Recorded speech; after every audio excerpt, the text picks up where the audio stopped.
Saatnya untuk menyaksikan kisah para sahabat Rasul, juga para tabi'in, kisah indah terukir.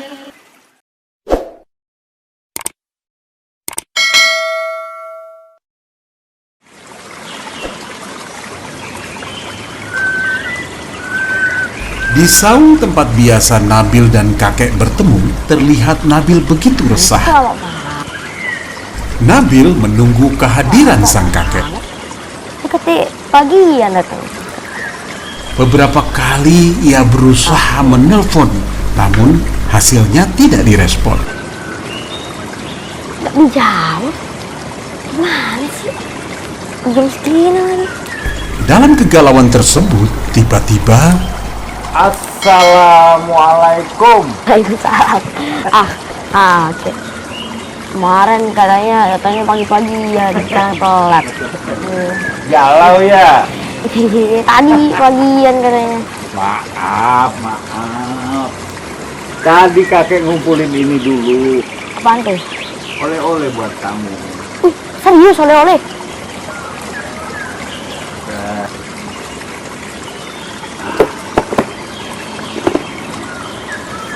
Ini, insya Allah bermanfaat dunia dan akhirat.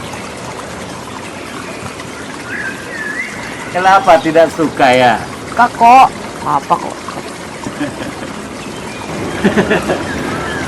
Inilah yang sekarang kurang diminati oleh generasi saat ini, terutama anak seusia kamu. Lagian hari gini kok masih pakai buku-buku ginian sih? Ini tuh udah teknologi canggih, kek. Ya, kakek juga kagum pada perkembangan teknologi yang luar biasa canggih. Tapi bukan berarti budaya baca menjadi menghilang.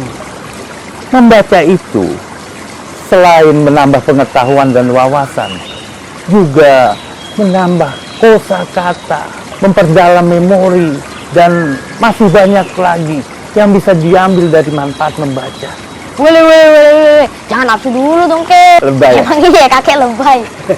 Tapi memang ini penyakit serius generasi seusia kamu. Malas baca. Semua aja nanti Nabil tinggal lahap semua buku nih. Yang ini. Jangan kayak gitu dong. Yaudah, sekarang kakek mau nyampein cerita apa nih sama Nabil? Kali ini biar agak nyambung. Kakek akan bercerita tentang seorang imam yang jenius dan sangat haus akan ilmu. Siapa tuh, kek?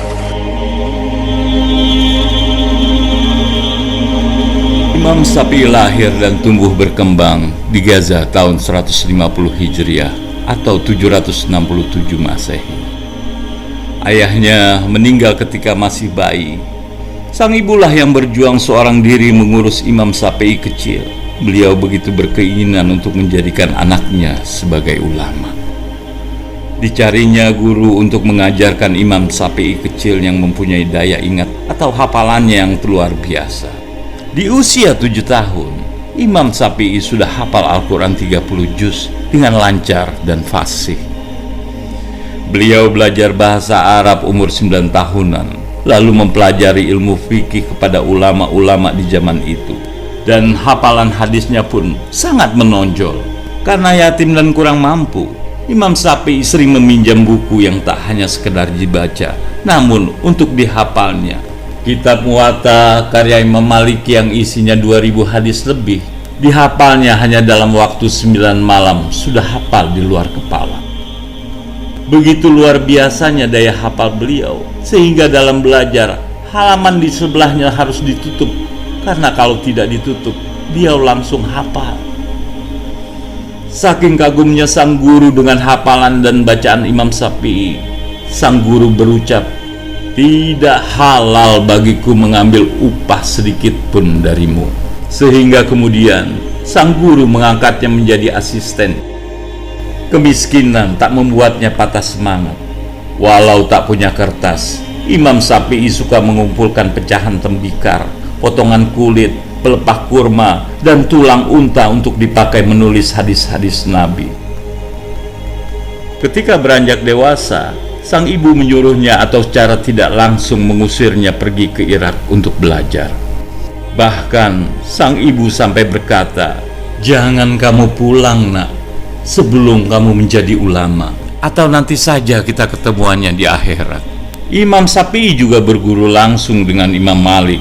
Beliau juga berguru kepada Imam Abu Yusuf, murid dari Imam Hanafi, juga ulama-ulama lainnya di Irak. Hingga di usianya yang ke-15 tahun, keilmuan Imam Syafi'i sudah setaraf seorang mufti. Ternyata Imam Syafi'i belajar juga ya sama Imam Maliki dan Imam Hanafi. Benar, tapi dengan Imam Hanafi dia belajar dengan muridnya. Karena tahun wafatnya Imam Hanafi sama dengan tahun lahirnya Imam Syafi'i. Oh, Di usianya yang relatif masih muda, ia sudah mengukir sejarah pemikiran usul fikih dengan mahakarya kitab Ar-Risalah.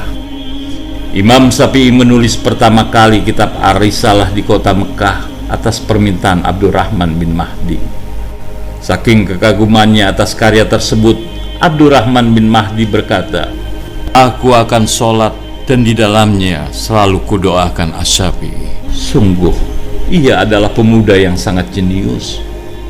Saat di Yaman, karena kegiatan dan kegigihannya menegakkan keadilan, nama beliau semakin masyhur. Dan dari kemasyhuran itu juga, sang imam terkena fitnah dengan tuduhan hendak mengobarkan pemberontakan. Lalu beliau ditangkap dan dipenjara ke Baghdad bersama sejumlah orang-orang Alawiyah.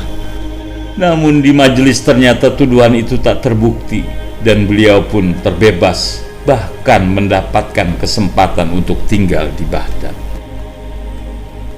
Nama Imam Syafi'i kembali bersinar, bahkan menjadikannya ulama besar yang menjadi panutan di Irak. Kabar ini sampai juga ke telinga sang ibu.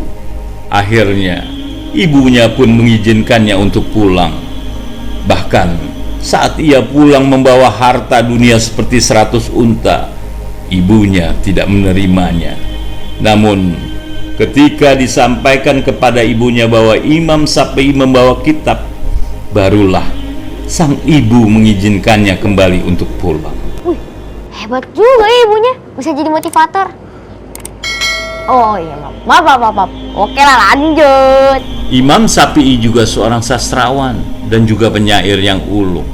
Bahkan sangat banyak kata mutiara Imam Syafi'i yang tercatat selama masa hidupnya. Kepakaran Imam Syafi'i bahkan disejajar dengan nama besar seperti Labid bin Rabi'ah, pujaga besar jahiliyah.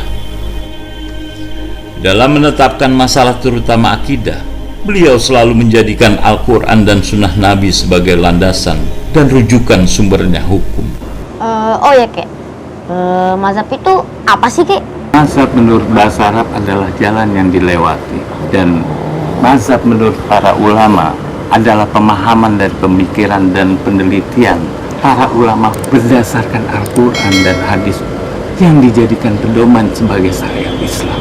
Setelah 5 tahun di Mesir, kondisi Imam Syafi'i mulai sakit-sakitan. Tepat di hari Kamis malam Jumat setelah sholat maghrib bulan Rajab atau tanggal 28 Juni 819 Masehi, Imam Syafi'i wafat di usia 55 tahun di tahun 204 Hijriah. Muhammad bin Idris atau Imam Syafi'i adalah satu-satunya dari 4 imam mazhab yang populer yang masih keturunan Rasulullah SAW. Yang silsilahnya adalah Muhammad bin Idris bin Abbas bin Utsman bin Syafi'i bin Sa'ib bin Ubaid bin Abdu Yazid bin Hashim bin Abdul Muttalib dan bin Abdul Manaf. Garis keturunan ini tersambung dari nasab ayahnya, sementara dari nasab ibunya bertemu di Hasan bin Ali bin Abi Thalib. Murid Imam Syafi'i Ar-Rabi pernah bermimpi melihat Imam Syafi'i sesudah wafatnya. Ar-Rabi bertanya kepada sang imam, "Wahai imamku Abu Abdillah, apakah yang telah diperbuat Allah kepadamu?" Dan beliau pun menjawab, "Allah telah mendudukkan aku di atas kursi emas dan menaburkan pada diriku mutiara-mutiara yang halus." Mazhab Syafi'i banyak dianut umat Islam di Indonesia, mungkin karena tata cara dalam ibadahnya dianggap lebih sesuai dengan tradisi masyarakat Indonesia.